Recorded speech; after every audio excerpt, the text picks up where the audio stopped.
Hi ನಮಸ್ಕಾರ ಎಲ್ರಿಗೂ welcome back to Raju UK kitchen. ನಾನಿವತ್ತು ತುಂಬಾ ಟೇಸ್ಟಿಯಾದಂಥ ತಿಪ್ಪಿಕಾಯಿಂದ ಮಾಡುವ ಚಟ್ನಿ ಮಾಡಿ ತೋರಿಸ್ಬೇಕು ಅಂದ್ಕೊಂಡಿದ್ದೀನಿ. ನೋಡಿ, ತಿಪ್ಪಿಕಾಯಿ ಅಂದರೆ ಈ ಥರ ತಿಪ್ಪಿಕಾಯಿ ಇರ್ತಾವ್ರಿ. ಇದನ್ನು ಉತ್ತರ ಕರ್ನಾಟಕದ ಕಡೆ ತಿಪ್ಪಿಕಾಯಿ ಅಂತಲೇ ಕರಿತೀವಿ. ಈ ತಿಪ್ಪಿಕಾಯಿನ ಸಣ್ಣದಾಗಿ ಕಟ್ ಮಾಡ್ಕೊಂಡು ನೋಡಿರಿ, ಈ ಥರ ಸ್ವಲ್ಪ ದಪ್ಪದಾಗಿಯೇ ಕಟ್ ಮಾಡ್ಕೋಬೇಕು ಚಟ್ನಿ ಕುಟ್ಟುವಾಗ. ನೋಡಿರಿ, ಈ ಚಟ್ನಿಗೆ ಏನೇನೆಲ್ಲ ಬೇಕಲ್ರಿ ಅದನ್ನು ಕೂಡ ನಾನು ದಪ್ಪದಾಗಿ ಈ ಥರ ಕಟ್ ಮಾಡ್ಕೊಂಡು ನೋಡಿರಿ. ಟೊಮೊಟೊ ಮತ್ತು ಹಸಿಮೆಣಸಿನ್ಕಾಯಿ ಮತ್ತು ಪುದೀನ ತೊಗೊಂಡಿದ್ದೀನಿ, ಕರಿಬೇವು ತೊಗೊಂಡಿನಿ ರೀ, ಕೊತ್ತಂಬರಿ, ಬೆಳ್ಳುಳ್ಳಿ ಇಷ್ಟು ಹಾಕಿ ಸೂಪರಾದ ಚಟ್ನಿನ ನಾನಿವತ್ತು ನಿಮಗೆ ಮಾಡಿ ತೋರಿಸ್ತೀನಿ.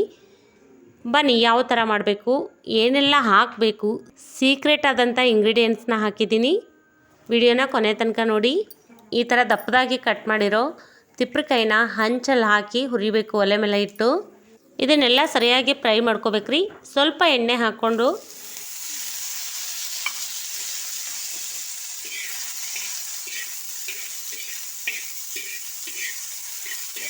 ಈ ಥರ ಕೈ ಆಡಿಸ್ಕೊಂಡು ಫ್ರೈ ಮಾಡ್ಕೋಬೇಕು. ಈ ತಿಪ್ಪಿಕಾಯಿ ಸ್ವಲ್ಪ ಫ್ರೈ ಆಗ್ತಿದ್ದಂಗೆ ಹಸಿಮೆಣಸಿನ್ಕಾಯಿನ ಹಾಕೋತಾ ಇದ್ದೀನಿ. ಇದರಲ್ಲೇ ಮಿಕ್ಸ್ ಮಾಡಿ ಹುರಿಬೇಕು. ನೋಡ್ಬೋದು,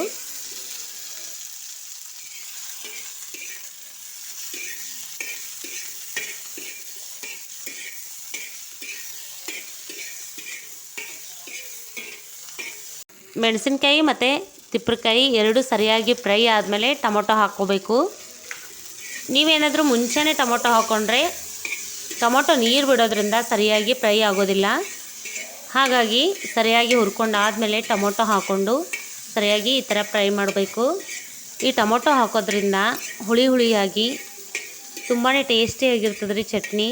ಆದಷ್ಟು ಗ್ರೀನ್ ಟೊಮೊಟೊ ಹಾಕೋರಿ, ತುಂಬಾ ಚೆನ್ನಾಗಿರ್ತದೆ ರೀ. ನೋಡ್ರಿ, ಈಗ ಸರಿಯಾಗಿ ಫ್ರೈ ಆಗ್ಯದ್ರಿ. ಫ್ರೈ ಮಾಡುವಾಗ ಸ್ವಲ್ಪ ಉಪ್ಪು ಅರಿಶಿನ ಹಾಕೋಬೇಕ್ರಿ. ಹಾಕೋದ್ರಿಂದ ಬೇಗನೆ ಬೆಂದ್ಬಿಡ್ತದ್ರಿ. ಆದರೆ ಎಲ್ಲ ವೆಜಿಟೇಬಲ್ನು ಫ್ರೈ ಆದಮೇಲೆ ಟೊಮೊಟೊ ಹಾಕಿದಾಗ ಹಾಕಬೇಕು. ಪಟ್ಟಂತ ಫ್ರೈ ಆಗಲಿ ಅನ್ನೋ ಕಾರಣಕ್ಕೆ ನಾನು ಒಂದು ಪ್ಲೇಟ್ನ ಮೇಲ್ಗಡೆ ಮುಚ್ಚಿದ್ದೀನಿ. ನೋಡಿರಿ, ತೆಗೆದ್ಮೇಲೆ ಈ ಥರ ಫ್ರೈ ಆಗ್ಯದ. ಇದು ಇವಾಗ ಕುಟ್ಟೋಕ್ಕೆ ರೆಡಿ ಆಗ್ಯದ. ನೋಡಿರಿ, ನೋಡ್ಬೋದು, ಈ ಥರ ಎಲ್ಲನೂ ಕರೆಕ್ಟಾಗಿ ಆಗ್ಯದ. ಎಲ್ಲೂವರೆಗೂ ಹುರ್ಕೋಬೇಕು ಅಂತ ನಿಮಗೇನಾದರೂ ಕನ್ಫ್ಯೂಸ್ ಆಗಿತ್ತಂದರೆ ಈ ಥರ ಸ್ಪೂನ್ ಸಹಾಯದಿಂದ ಈ ಥರ ಮಾಡಿದ ತಕ್ಷಣವೇ ಕಟ್ಟಾಗಿಬಿಡಬೇಕು. ಅಲ್ಲಿವರೆಗೂ ಹುರ್ಕೊಂಡಿರಬೇಕು. ಆಗ ಕಲ್ಲಲ್ಲಿ ಕುಟ್ಟೋಕ್ಕೆ ತುಂಬಾ ಚೆನ್ನಾಗಿರುತ್ತೆ, ಟೇಸ್ಟು ಚೆನ್ನಾಗಿರುತ್ತೆ.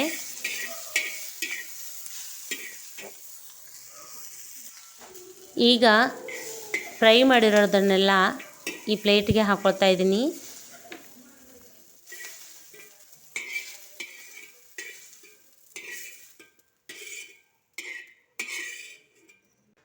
ನೋಡಿರಿ, ಇದನ್ನು ನಾನು ಕಲ್ಲಲ್ಲಿ ಕುಡ್ತಾ ಇದ್ದೀನಿ. ನೀವು ಬೇಕಾದರೆ ಮಿಕ್ಸಿಗೂ ಕೂಡ ಹಾಕೋಬೋದು. ಒಟ್ಟಿನಲ್ಲಿ ಸ್ವಲ್ಪ ತರಿತರಿಯಾಗಿರಬೇಕು.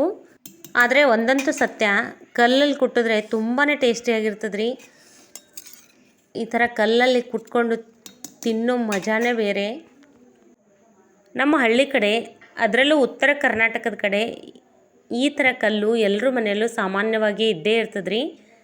ಸೊ ಆದಷ್ಟು ಟೈಮ್ ಇದ್ದರೆ ಮಿಕ್ಸಿಗಿಂತ ಈ ಥರ ಕಲ್ಲಲ್ಲಿ ಕುಟ್ಟಿ ತಿಂದು ನೋಡಿ, ತುಂಬಾ ಚೆನ್ನಾಗಿರ್ತದೆ ರೀ. ಕುಟ್ಟುವಾಗ ನೋಡಿಕೊಂಡು ರುಚಿಗೆ ತಕ್ಕಷ್ಟು ಉಪ್ಪನ್ನು ಹಾಕ್ಕೋಬೇಕು. ನಂತರ ಸ್ವಲ್ಪ ಜೀರಿಗೆ ಹಾಕ್ಕೋಬೇಕು. ಇವಾಗ ಎಲ್ಲನೂ ಮಿಕ್ಸ್ ಮಾಡಿಕೊಂಡು ಸರಿಯಾಗಿ ಕುಟ್ಕೋಬೇಕು. ನೋಡಿರಿ, ಹೀಗೆ ಸ್ವಲ್ಪ ಹೊತ್ತು ಕುಟ್ಟಿ ಆದಮೇಲೆ ಬೆಳ್ಳುಳ್ಳಿ ಹಾಕ್ಕೋಬೇಕು. ನೋಡಿರಿ, ಈ ಥರ ಆದಮೇಲೆ ನಾನು ಬೆಳ್ಳುಳ್ಳಿ ಹಾಕ್ಕೊಳ್ತಾ ಇದ್ದೀನಿ. ಮೊದಲೇ ರೆಡಿ ಮಾಡಿ ಇಟ್ಕೊಂಡಿದ್ನಲ್ರಿ, ಸಿಪ್ಪೆ ಎಲ್ಲ ಸುಲಿದು ಮೊದಲೇ ರೆಡಿ ಮಾಡಿ ಇಟ್ಕೊಂಡಿದ್ದೆ. ಈ ಬೆಳ್ಳುಳ್ಳಿ ಮತ್ತು ಕರಿಬೇವು, ಪುದೀನ, ಕೊತ್ತಂಬರಿ ಈ ಎಲ್ಲನೂ ಹಾಕಿ ಮತ್ತೆ ಸರಿಯಾಗಿ ಕುಟ್ಕೋತೀನಿ ರೀ.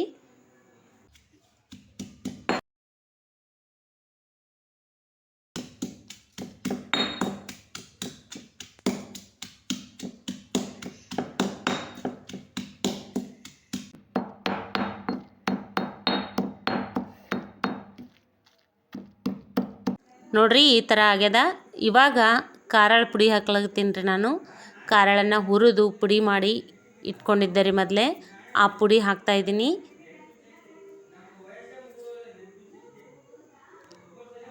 ಮತ್ತು ಶೇಂಗಾ ಪುಡಿ ಹಾಕ್ತಾಯಿದ್ದೀನಿ. ಆಪ್ಷನಲ್, ನಿಮಗೆ ಬೇಕಾದರೆ ನೀವು ಹಾಕೋಬೋದು, ಬೇಡ ಅಂದರೆ ಶೇಂಗಾ ಪುಡಿನ ಸ್ಕಿಪ್ ಮಾಡ್ಬೋದು. ಹಾಕಿದರೆ ಚೆನ್ನಾಗಿರುತ್ತೆ ಅಂತ ನಾನು ಹಾಕಿದ್ದೀನಿ. ಈ ಥರ ಸ್ವಲ್ಪ ಲೈಟಾಗಿ ಮಿಕ್ಸ್ ಮಾಡ್ಕೊಳ್ಬೇಕ್ರಿ. ಈಗ ನೋಡಿರಿ ನಮ್ಮ ಚಟ್ನಿ ರೆಡಿ ಆಗ್ಯದ್ರಿ ಫೈನಲಿ. ನಾನು ಇದನ್ನು ಕಲ್ಲಲ್ಲಿರೋದ್ರಿಂದ ನೀಟಾಗಿ ತೆಗಿತಾ ಇದ್ದೀನಿ. ನೋಡ್ಬೋದು, ಎಲ್ಲನೂ ಈ ಥರ ಸರಿಯಾಗಿ ತೆಗೆದು ಒಂದು ಬೌಲಿಗೆ ಹಾಕ್ತಾಯಿದ್ದೀನಿ. ಈ ಚಟ್ನಿ ರೊಟ್ಟಿ, ಚಪಾತಿ, ಅನ್ನದ ಜೊತೆ ತುಂಬಾ ಟೇಸ್ಟಿಯಾಗಿರ್ತದೆ ರೀ. ಒಂದು ಸಲ ಟ್ರೈ ಮಾಡಿರಿ, ಹೆಂಗೆ ಬಂದದಂತ ಕಾಮೆಂಟ್ ಮಾಡಿರಿ. ಐ ಹೋಪ್ ಈ ವಿಡಿಯೋ ನಿಮಗೆ ಇಷ್ಟ ಆಗಿದೆ ಅನ್ಕೋತೀನಿ. ಇಷ್ಟ ಆದರೆ ಪ್ಲೀಸ್ ಒಂದು ಲೈಕ್ ಮಾಡಿರಿ, ಶೇರ್ ಮಾಡಿರಿ, ಸಬ್ಸ್ಕ್ರೈಬ್ ಮಾಡಿರಿ.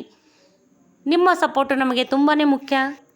ಇದೇ ಥರ ಉತ್ತರ ಕರ್ನಾಟಕದ ಸ್ಪೆಷಲ್ ಮತ್ತು ಸಿಂಪಲ್ಲಾಗಿ ಯಾವ ಥರ ಅಡುಗೆನ ಮಾಡಬೇಕು ಅನ್ನೋದನ್ನು ಹೇಳ್ಕೊಡ್ತಾ ಇರ್ತೀನಿ.